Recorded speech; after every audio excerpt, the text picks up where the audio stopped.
New criticism. आज हम जिस वर्क को डिस्कस करने वाले वो न्यू क्रिटिसिज्म का पार्ट है। तो क्लिंट ब्रुक्स है हमारे पास, क्रिटिक है और साथ ही साथ बहुत अच्छे रिकॉर्ड प्रोफेसर है। तो एक तो लिटरेरी क्रिटिसिज्म आपको यहाँ पे समझ लेना चाहिए कि न्यू क्रिटिसिज्म 20th सेंचुरी में एक तो इसकी शुरुआत हुई थी। और इसका सिंपल मतलब है कि हमें क्या करना है, ध्यान रखना है आपको, क्लोज रीडिंग करनी है किस चीज़ की, regarding to poetry, particularly poetry, यानी पोइट्री की क्लोज रीडिंग। तो हम यहाँ लिख सकते हैं the close reading of poetry. तो पोइट्री की क्लोज रीडिंग करनी है ताकि हम ये देख सके कि जो पीस ऑफ वर्क है, यानी ताकि ये पता कर सके हम जो लिटरेचर है वो कंटेन्ड हो। इसमें जितने भी बड़े बड़े प्रोफेसर आए थे, इवन राइटर आए थे और क्रिटिक आए थे। न्यू क्रिटिसिज्म का मतलब यही होता है कि हम किसी वर्क की सेल्फ कंटेनमेंट चेक करेंगे, कि उसकी इंडिपेंडेंसी को चेक करेंगे और उसके एस्थेटिक एसेंस को, यानी उसकी खूबसूरती को, कि कोई भी ऐसी चीज़ ना करे ताकि उसके एस्थेटिक एसेंस जो है वो डिसॉल्व होना शुरू हो जाए, यानी उसकी खूबसूरती जो है वो डिस्टॉर्ट हो जाए, टूट जाए। तो हमें इस तरह से ध्यान देना है कि वो ऐसी होनी चाहिए, ठीक है। हमें नहीं, बेसिकली यहाँ पे जो क्रिटिक आए थे 20th सेंचुरी के, वो उन्होंने इस तरह से उसको देखना शुरू करा कि किसी भी पीस ऑफ पोइट्री को क्या क्या रूल्स होने चाहिए ताकि हम उसके एस्थेटिक, सब्जेक्टिव, ऑब्जेक्टिव, इन सब एसेंस को डिस्टॉर्ट ना करें। तो इसीलिए उन्होंने क्लोज रीडिंग करनी शुरू करी पोइट्री की, और इसी को बोला गया न्यू क्रिटिसिज्म। तो जब भी हम न्यू क्रिटिसिज्म की बात करते हैं तो वो इसी के रिगार्डिंग। और क्लिंट ब्रुक्स जो हैं वो एक अमेरिकन लिटरेरी क्रिटिक और प्रोफेसर है, और उनको बेस्ट नॉन, ज़्यादातर उन्हें जाना जाता है क्योंकि उन्होंने कंट्रीब्यूशन बहुत अच्छा कर रखा है किसमें, न्यू क्रिटिसिज्म में। इसी फील्ड में यानी न्यू क्रिटिसिज्म में इन्होंने बहुत अच्छा कंट्रीब्यूशन किया हुआ है। और ये जो वर्क जिसको आज हम डिस्कस करेंगे, that is the heresy of the paraphrasis, ठीक है, ये भी उसी के रिगार्डिंग है। न्यू क्रिटिसिज्म फेज की राइटिंग है, यानी न्यू क्रिटिसिज्म का ही ये कंसेप्ट है कि किस तरह से हम क्लोज रीडिंग करने वाले यहाँ पे पोइट्री को, और क्या क्या रूल्स होने चाहिए, और किस तरह से हमें उसको पैराफ्रेज नहीं करना चाहिए, उसके अलग अलग मीनिंग, यानी उसको एक तरह से समरी हो या उसकी एनालिसिस नहीं करनी चाहिए। अगर इस तरह से हम करते हैं तो हम पूरे जो है उसकी ब्यूटी और इवन एस्थेटिक एसेंस उन सबको लूज़ कर देते हैं। तो यानी आपको ये ध्यान रखना है, it's a part of the new criticism का पार्ट है ये। ज़्यादातर अगर आपके सिलेबस में हो तो क्लिंट ब्रुक्स को जाना जाता है द वेल रॉट अर्न, ठीक है, the studies in the structure of the poetry, जिसको वो 1947 में लेके आए थे।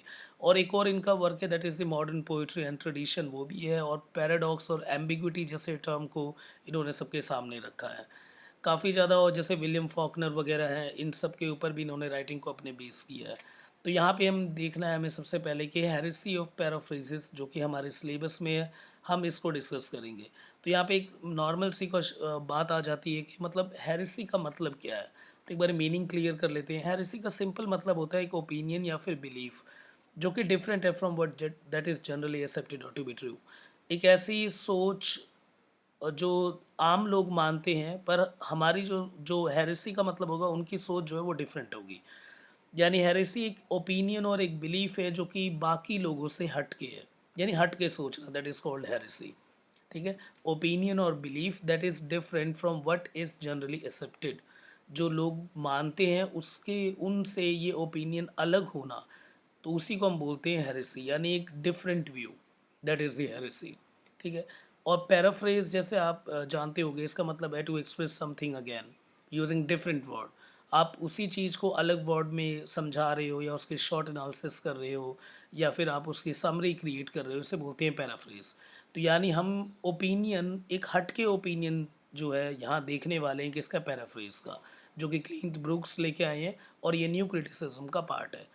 तो ये सब आपको बिल्कुल ध्यान रखना है कि न्यू क्रिटिसिज्म का मतलब क्या होता है, close reading regarding to the poetry, और एक फॉर्मलिस्ट अप्रोच है। और दूसरा हेरेसी ऑफ पैराफ्रेज जो है वो न्यू क्रिटिसिज्म का पार्ट है।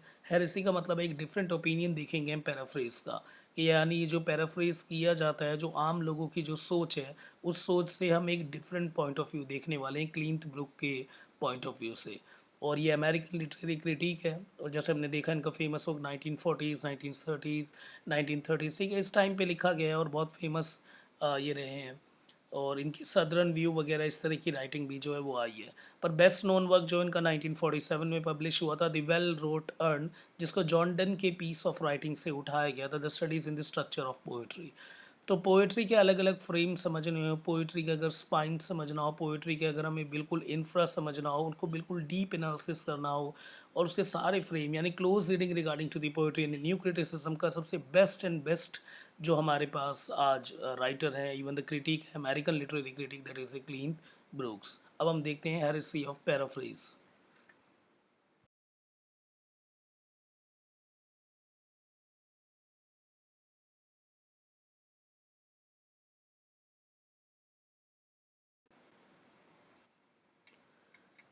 सबसे पहले यहाँ पे हमारे पास इंट्रोडक्शन आता है। क्लिंट ब्रूक का ये जो ऐसे है जिसे हम डिस्कस करने वाले, the heresy of the paraphrase, the challenges a prevalent approach to the literary analysis and the interpretation, कि किस तरह से हम लिटरेरी पीस ऑफ राइटिंग की कभी एनालिसिस करते हैं और उसका इंटरप्रिटेशन करते हैं, जबकि हमें नहीं करना चाहिए। तो ब्रूक्स जो है उनका prominent figure the new criticism का पार्ट है, जो मैं आपको बता चुका हूँ। Argues the paraphrasing poetry attempting to translate it to the prose और टू समराइज इट्स कंटेंट, यानी पीस ऑफ पोइट्री जो है अपनी उसकी खुद का एक ब्यूटी होती है और खुद का उसका एक सिग्निफिकेंस, उसकी खुद एक एस्थेटिक वैल्यू होती है, यानी खूबसूरती। एक सब्जेक्टिव और ऑब्जेक्टिफिकेशन होता है उसमें। सब्जेक्टिव एसेंस का मतलब होता है जैसे कि जिस तरह से हम चीज़ों को देखते हैं, ऑब्जेक्टिफिकेशन का मतलब होता है उसकी बाहरी खूबसूरती। तो ये हर पोइट्री इसीलिए पोइट्री होती है, पोइट्री इमोशंस को लेके आती है, फीलिंग कैप्चर करती है, इस तरह का। पर अगर उस चीज़ को, अगर हम पोइट्री को अगर पैराफ्रेज में बदल दें, यानी एक तरह से पैराग्राफ में बदल रहे हैं, तो इसका मतलब आप उसको बिल्कुल ही डिस्टॉर्ट कर रहे हो। तो ब्रूक्स इसी के रिगार्डिंग यहाँ पे आर्ग्यूमेंट देने वाले हैं, क्या क्या बात रख रहे हैं वो। कॉन्टेक्स्ट इन दी बैकग्राउंड देखते हैं। क्लिंट ब्रूक 1994 इन न्यू क्रिटिसिज्म मूवमेंट से कनेक्टेड थे, जो कि 20th सेंचुरी में जिसकी शुरुआत हुई थी। तो as a reaction against the historical and the biographical approaches to the literature, यानी लिटरेचर में कभी लिटरेचर के पॉइंट ऑफ व्यू को यहाँ पे समझाया गया कि मैं जैसे मैंने आपको बताया कि उसकी पैराफ्रेजेस नहीं करना चाहिए। New criticism emphasize the close reading and the intrinsic value of the text itself, कि क्लोज रीडिंग होती है इसमें, मैंने बोला था आपको रिगार्डिंग टू द पोइट्री, और इसमें माना जाता है हर टेक्स्ट की खुद की एक इंट्रिंसिक वैल्यू होती है, उसकी खुद की एक अपनी क्वालिटी होती है। Advocating that A work should be analyse in the formal qualities, जब हम उसको उसके फ्रेम से निकाल के उसको डिस्टॉर्ट कर देते हैं, तो उसका जो एसेंस है, उसकी जो ट्रू क्वालिटी है, वो भी ख़त्म हो जाती है। ब्रुक ने इस वर्क को पब्लिश किया था 1957। It addresses a fundamental issue of the literary analysis, tendency to reduce the complex poetic text to the paraphrasable, कि जो मुश्किल पोइटिक टेक्स्ट होती है हम उसे पैराफ्रेज में बदल देते हैं, जिसका मतलब है हम neglecting their formal and aesthetic quality, हम उसके फॉर्मल वैल्यू को भी ऐसे मार देते हैं और उसकी एस्थेटिक वैल्यू को भी हम ख़त्म कर देते हैं। Aesthetic means the beauty, outer appearance, उसको भी हम तोड़ देते हैं।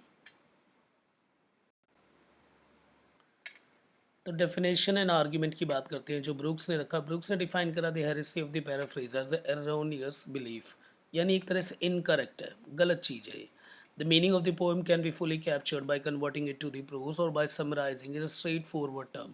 तो ये स्ट्रेट फॉरवर्ड टर्म है, जब हम उसे समरी में बदल देते हैं तो हम उसका ट्रू जो है, जो उसकी जो खुद की ब्यूटी और जो सिग्निफिकेंस है, उसको हम ख़त्म कर देते हैं। According to Brooke, the poetry is not merely a vehicle for conveying the information or the idea, rather it is a form that relies in specific language. तो ब्रुक्स का मानना है कि पोइट्री में एक खुद की एक अपनी खुद की लैंग्वेज होती है, एक खुद का स्ट्रक्चर होता है, एक खुद की एस्थेटिक क्वालिटीज़ होती है, और अगर हम उसे पैराफ्रेज करते हैं तो ये सारी चीज़ों को हम स्ट्रैंगुलेट कर देते हैं, उसका गला घोट देते हैं। That leads to strangulation of specific language structure and aesthetic quality.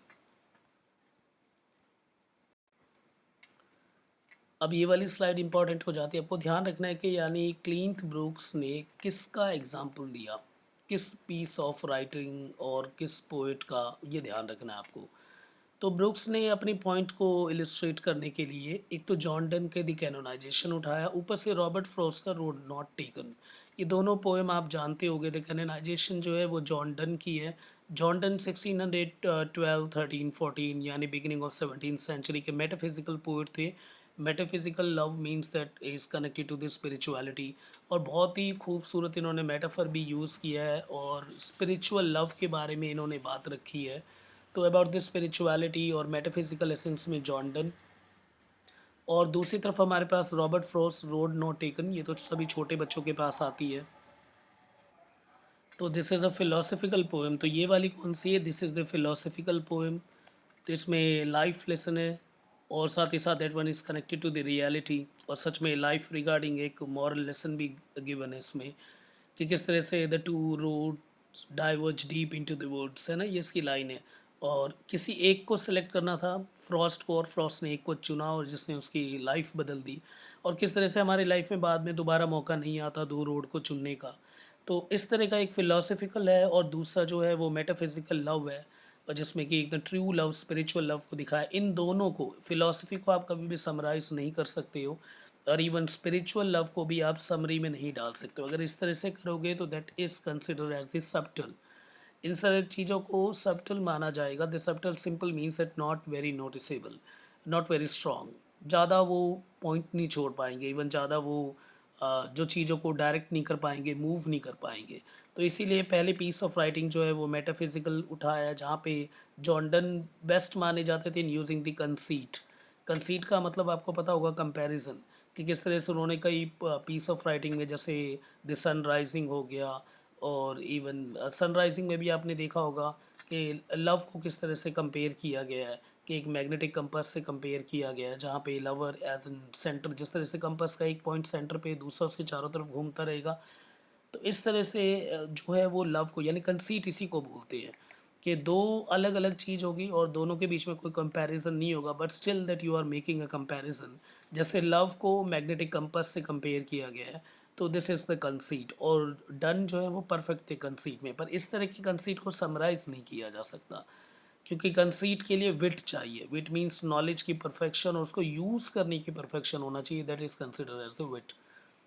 और वो जॉन डन इसी में परफेक्ट थे। The same for the Frost. Frost realistic writer हैं। जब आप वर्चेस पढ़ते होगे तो देखा होगा, अकेले ऐसे पोइट है जो कि इस लाइफ से कनेक्टेड रहना चाहते हैं। ऐसा नहीं है कि यूटोपिक दुनिया को एंजॉय करना हो, ठीक है, ऐसा कोई फ्रेम नहीं दिखता इनमें, कि हाँ जीवन में रह के ही उसमें बदलाव लाना है और अपनी सोच को बदलना है। इस तरह के राइटर रहे हैं रॉबर्ट फ्रॉस्ट। तो फ्रॉस्ट की जब हम देखते हैं तो सारी राइटिंग जो है वो रियलिस्टिक राइटिंग है, और रियल ग्राउंड पे ग्रूव्ड राइटिंग है, जहाँ पे फिलोसफिकल राइटिंग हमें देखने को मिलती है about the road Not taken. ठीक है, और ये भी फिलोसफिकल है, इसको भी कभी भी पैराफ्रेज में नहीं डालना चाहिए।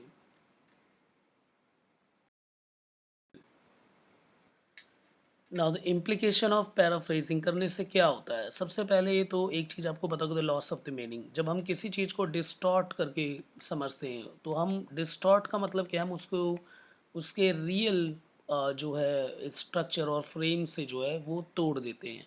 तो टूटने का मतलब है कि उसके मीनिंग का लॉस होना।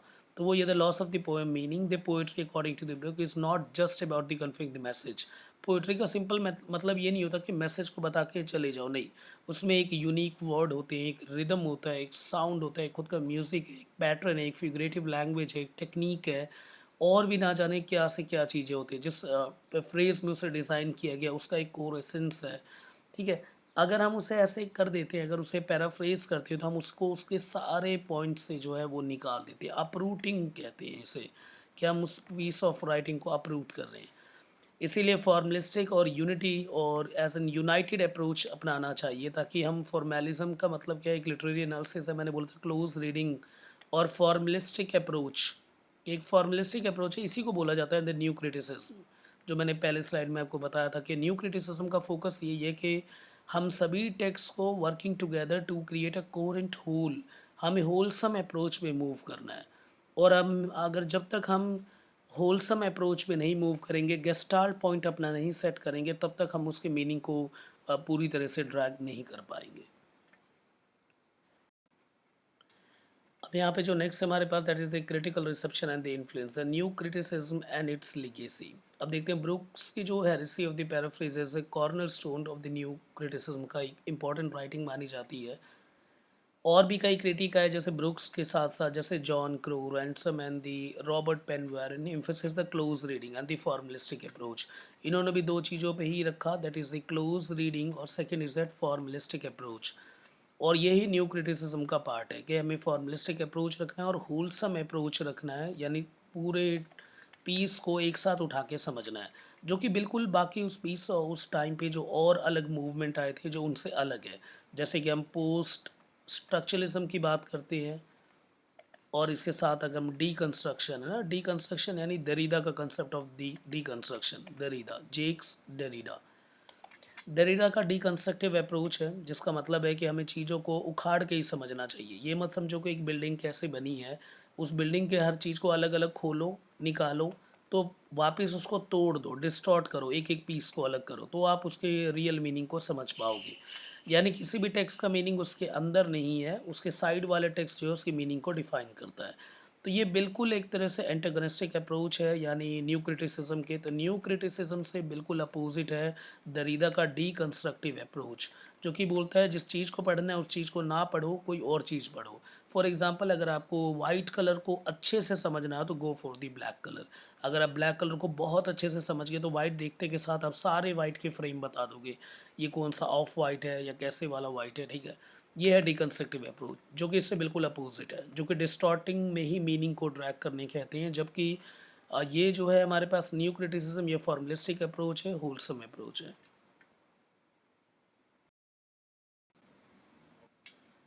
कंक्लूजन आप देख सकते हो, the heresy of the paraphrase जो है वो significant contribution to the literary theory में एक बहुत इंपॉर्टेंट रोल है, और द न्यू क्रिटिसिज्म में इन्होंने चैलेंज किया the practice of the paraphrasing नहीं करनी चाहिए। ब्रुक्स ने अंडरस्कोर किया the need to appreciate the intricate way of the poetic element जो कि work together to create a meaning. यानी कोई भी जो पीस ऑफ पोएम, उसमें जो अलग अलग जो एलिमेंट है, उसके जो मीरियड यानी डिफरेंट एलिमेंट्स है, वो सब आपस में कनेक्ट होके फिर उसको मूव करवाती हैं। तो अगर एक भी पीस को अगर आप डिसमेंटल करते हो या उसको अपनी जगह से अप्रूट करते हो, तो इस तरह से पूरी जो फिगर है, यानी पूरी जो पीस ऑफ पोइट्री का जो डिज़ाइन है, वो डिस्टॉर्ट हो जाएगा, वो डिग्रेड और डिट्योरेट हो जाएगा, वो मीनिंग नहीं बना पाएगा, ठीक है। ये ध्यान रखना है आपको। यहाँ पे कुछ क्वेश्चंस मैंने कवर किए हैं जो कि इम्पोर्टेंट है, और आप ताकि समझ सको किस तरह से लिख पाओ। देखो, जो कई सारी स्लाइड्स है, आपको बस लाइंस देखनी है, किस तरह से अटेम्प्ट करना है बस, ठीक है। जैसे एनालाइज द क्लींट ब्रूक्स का critique of paraphrasing and essay the heresy of the paraphrase. How does the Brook argue that the paraphrasing fails to capture the true meaning of the poetry? Use a specific example from the essay to support your analysis. बहुत ही simple question है, जो आप पीछे वाली slide है वो भी लिख सकते हो। ब्रुक्स के आर्ग्यूमेंट क्या है अगेंस्ट पैराफ्रेसिस, क्योंकि इसमें पूछा है पहले कि उन्होंने पैराफ्रेजिंग के अगेंस्ट बताना है, जो कि पूरा वर्क ही उसके अगेंस्ट है। पहले तो आपको बताना है ब्रुक्स की ये जो राइटिंग है is a part of the new criticism, और न्यू क्रिटिसिज्म का मीनिंग समझाना है आपको, फॉर्मलिस्टिक अप्रोच जरूर बताना है, इसके साथ क्लोज रीडिंग बताना है regarding to the poetry specially, ठीक है। और उसके बाद बताना है इसका एक क्रिटिकल पॉइंट, जो कि कंक्लूजन में आप डाल के आ सकते हो, दरीदा का डीकंस्ट्रक्टिव अप्रोच, जो कि इससे बिल्कुल अपोजिट चलता है। इनएडिक्वेसी ऑफ द पैराफ्रेजेज, जब भी पैराफ्रेज करते हैं तो इनएडिक्वेसी जनरेट करती है, यानी मीनिंग को स्ट्रिप कर दिया जाता है, उसको बहुत अलग कर दिया जाता है। पोएट्री जबकि एक होलसम अप्रोच है, पूरे को इंटरकनेक्ट करके, क्योंकि दिस इज़ एन इंट्रिकेट, ठीक है, और इन बिल्ट है जो उसका जो फ्रेम है, तो उसको नहीं खींचा जा सकता।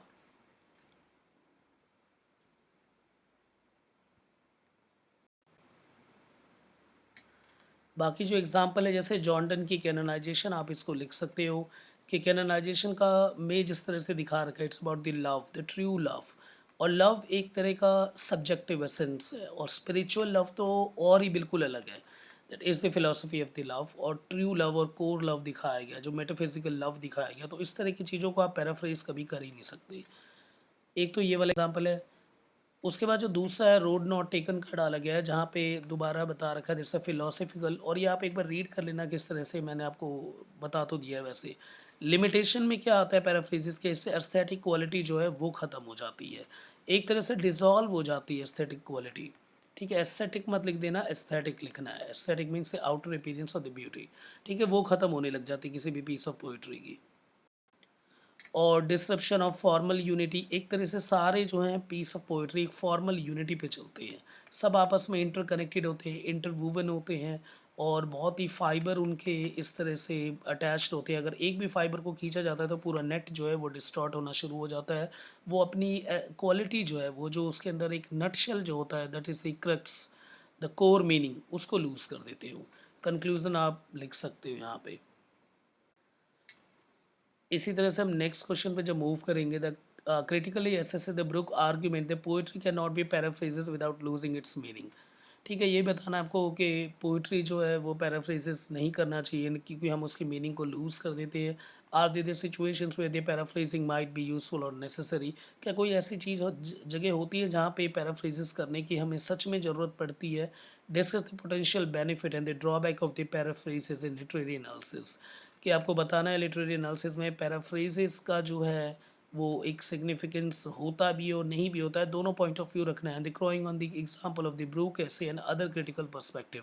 और भी आप उसका एग्जांपल ले सकते हो। बहुत अच्छा बड़ा क्वेश्चन तैयार किया है इन्होंने।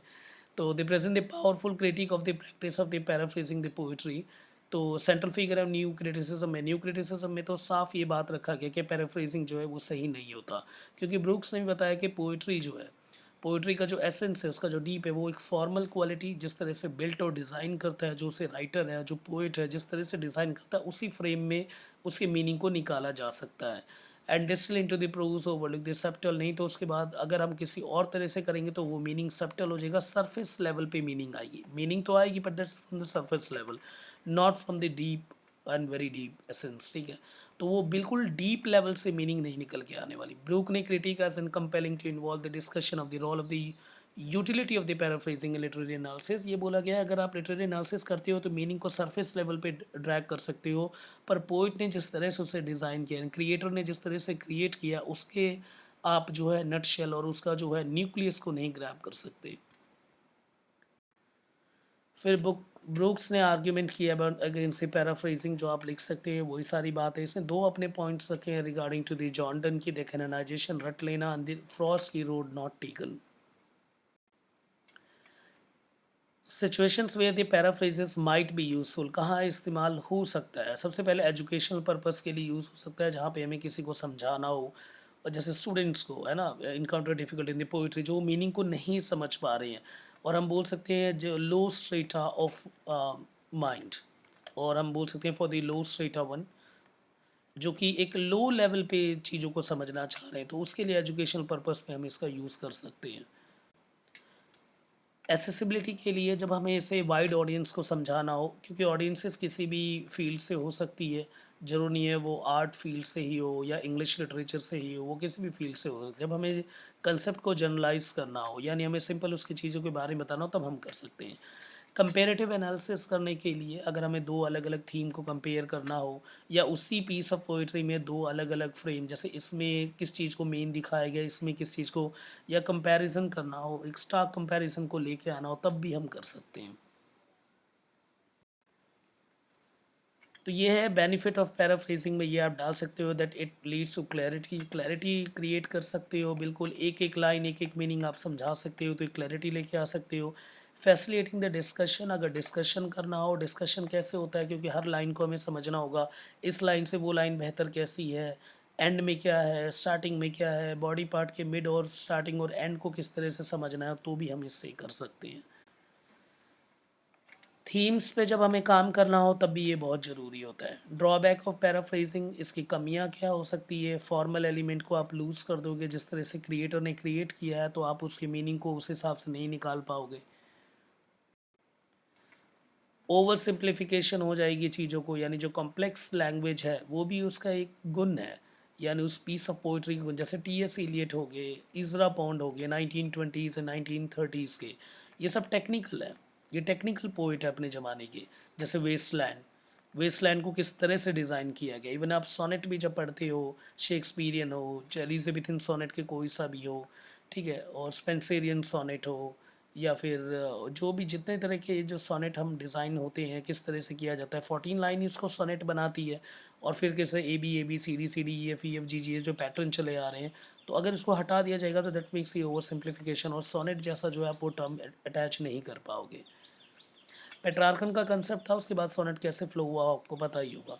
डिसरप्शन ऑफ मीनिंग, मीनिंग को हम डिसरप्ट कर देते हैं ऐसे। इसके बाद broader critical perspective, reader response criticism. अब रीडर रिस्पॉन्स क्रिटिसिज्म फोकस करता है the role of the reader in interpreting the literature, emphasizing the meaning is constructed through the reader engagement with the text.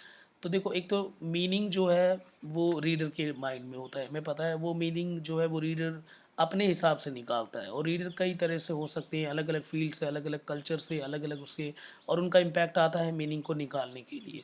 इसमें बहुत छोटा example बताया जाता है, जैसे कि आई लाइक फ़िश, ठीक है। ये वेजिटेरियन बोल रहा है आई लाइक फ़िश, ये एक नॉन वेजिटेरियन बोल रहा है। दोनों में सेम है पर दोनों में लाइक का मतलब अलग हो जाएगा। फर्स्ट में लाइक का मतलब सिंपल होगा कि उसे पसंद है, सेकंड में वो उसे खा जाएगा। ये बहुत सिंपल है जो कि मूवीज़ में भी इस्तेमाल किया जाता है इस तरह का। आगे है पोस्ट स्ट्रक्चरलिज्म और डीकंस्ट्रक्टिव अप्रोच, जो कि बिल्कुल इससे अलग है, जो कि बोलती है कि अलग अलग को एनालाइज करो और चीज़ों को समझने के लिए उसको डिस्टॉर्ट करके ही समझा जा सकता है। कंक्लूजन आ जाता है the heresy of the paraphrase present a compelling and the critique of the practice of the paraphrasing sorry and emphasis the form and the context are deeply intertwined. अब आपको यहाँ पे लाइंस उठानी है, लाइंस को समझना है ताकि आप पेपर में एक अच्छी तरह से अपने आंसर राइटिंग को कवर कर सको। Next question that how does the Brook essay challenge the notion of objective meaning in the literature. ठीक है, ऑब्जेक्टिफिकेशन की बात की गई है। देखो ऑब्जेक्टिफिकेशन का मतलब होता है it mean that outer beauty, जैसे हम एस्थेटिक भी कहते हैं, एस्थेटिक एस्थेटिक आउटर अपीयरेंस, बाहर की खूबसूरती, बाहरी ढांचा।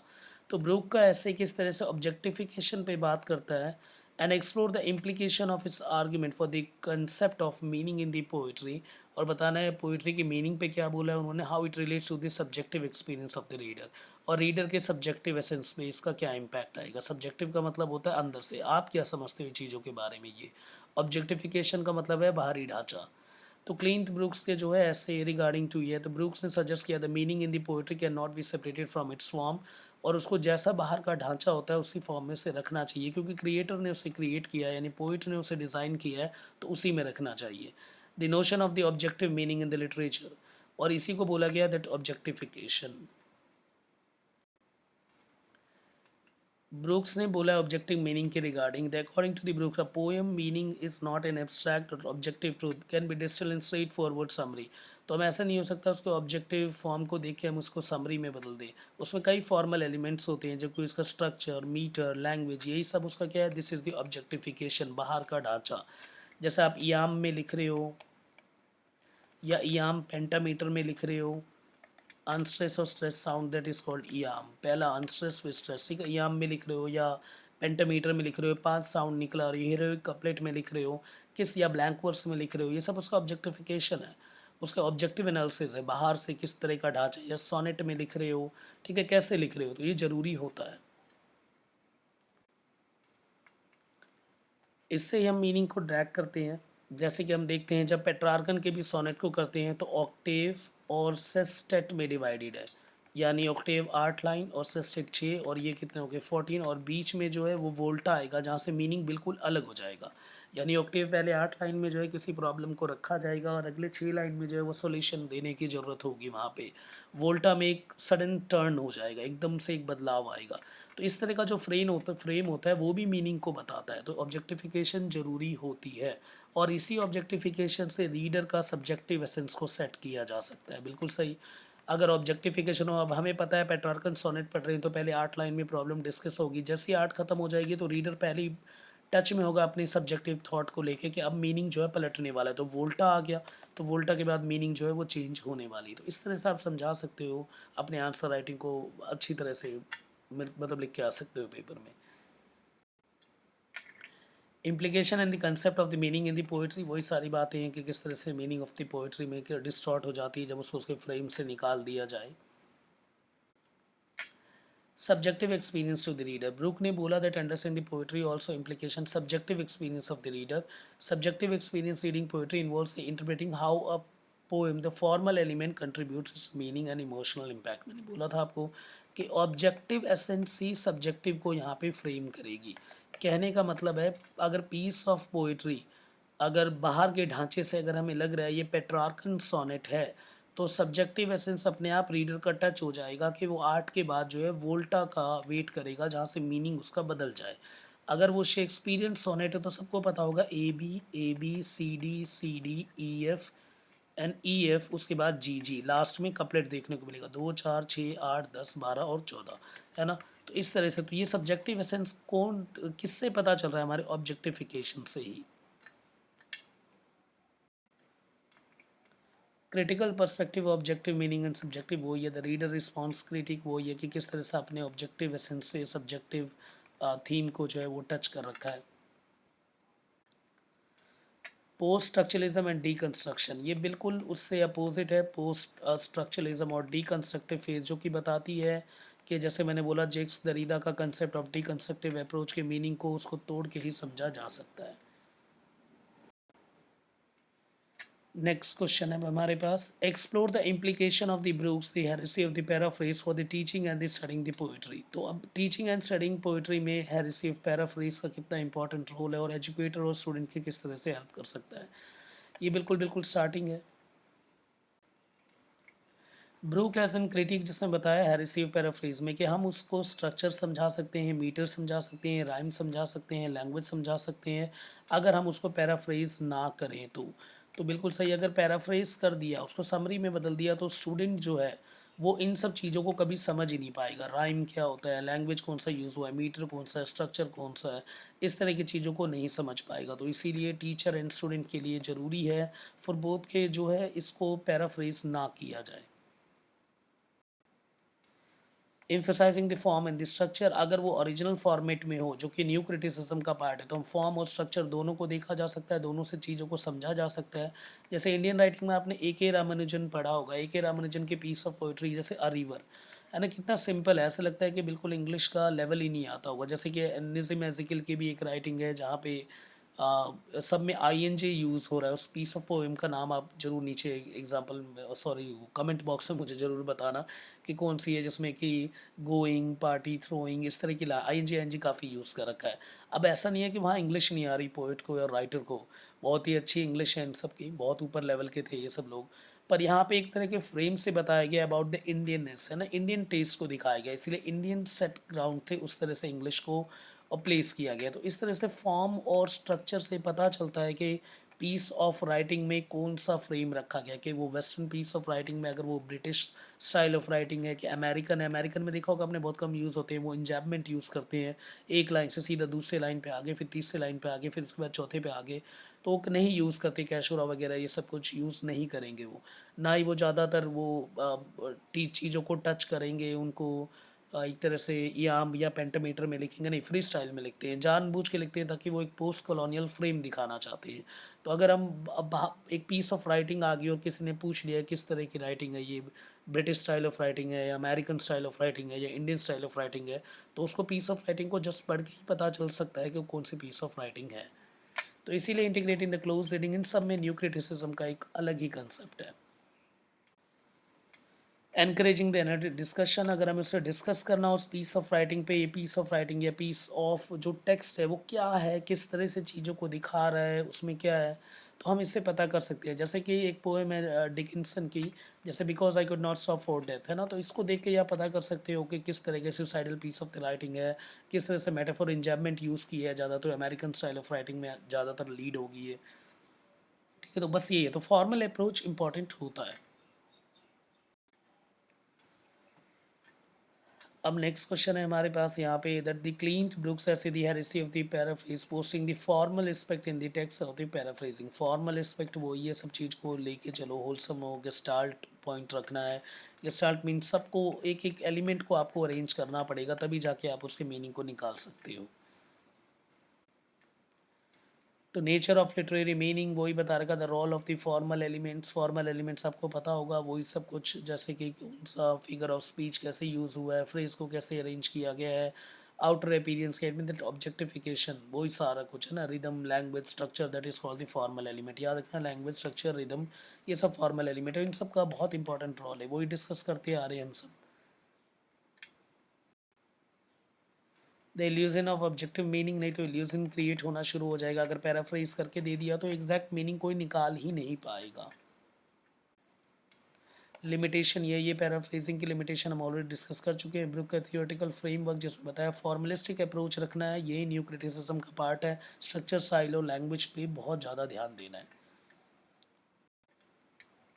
इम्प्लीकेशन ऑफ ऑलरेडी हम कर चुके हैं।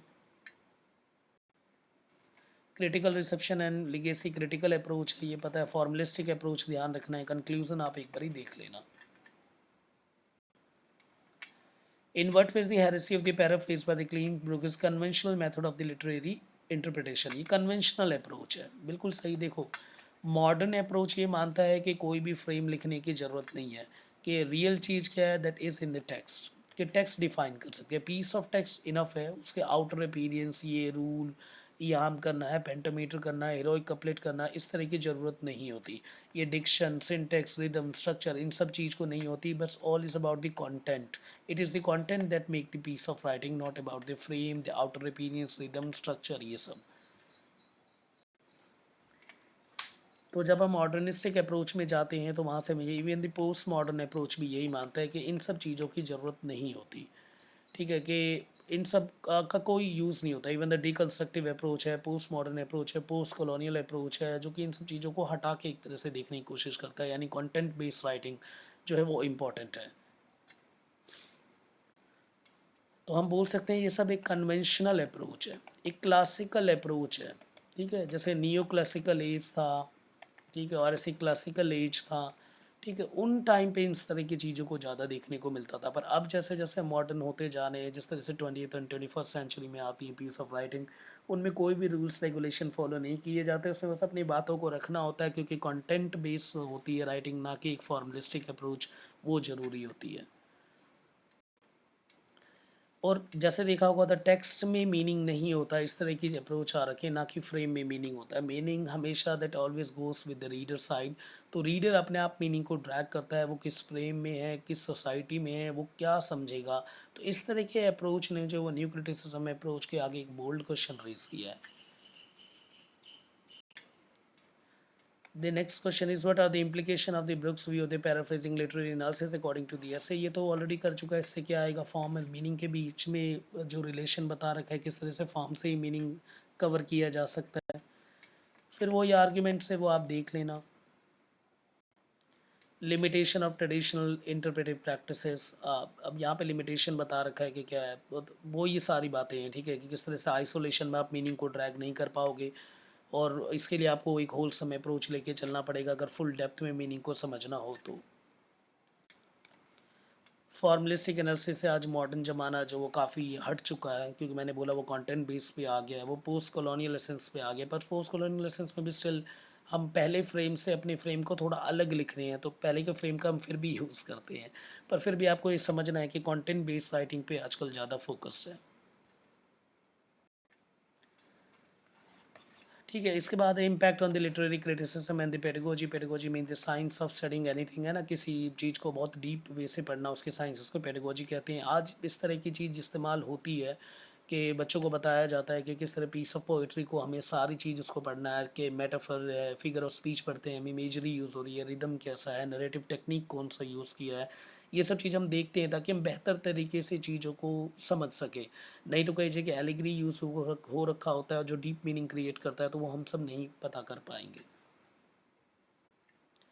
तो मिला जुला के ब्रॉडर थियोरेटिकल इम्प्लीकेशन का मतलब है the wholesome approach is a good approach, है ना, ये बोला गया है, और बिल्कुल क्लिंट ब्रूक यहाँ पे बिल्कुल सही है कि होलसम अप्रोच में ही लेके चलना चाहिए चीज़ों को, नहीं तो डिस्टॉर्ट करोगे तो मीनिंग तक नहीं आ पाओगे। फॉर्मलिस्टिक अप्रोच लिटरेचर में मस्ट होना चाहिए।